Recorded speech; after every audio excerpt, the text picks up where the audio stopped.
We are getting some breaking news. We're learning that Indian cricketers were heckled in Australia. They were heckled while they were practicing in Adelaide. And as per sources, the BCCI has raised this issue with Australian Cricket Board.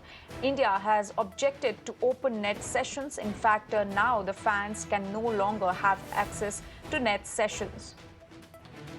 So that's the breaking news that's coming in, and my colleague Karishma is now joining us with more details on the heckling of Indian cricketers in Australia. Karishma, over to you.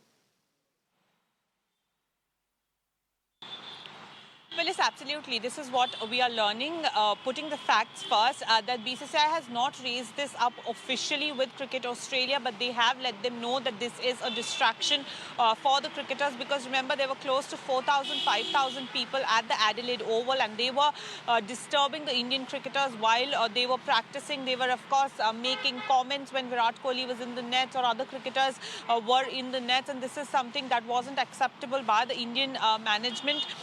This understanding was reached between BCCI and Cricket Australia that, they are going to open up the practice for fans, but what they did not expect was the kind of comments that the fans would be making, or the kind of disruptions the fans would be causing as far as the test match is concerned. And that is why it has been decided that going forward, it is going to be very, very difficult for fans to be a part of the practice session as far as the Indian team in Australia is concerned. Remember, this is a very, very big tour. India has won the first test match in Perth, and Cricket Australia is, of course, trying to make the most of the Indian team being there in Australia, but the Indian management making it very, very clear that the practice session of the Indian cricketers cannot be disturbed.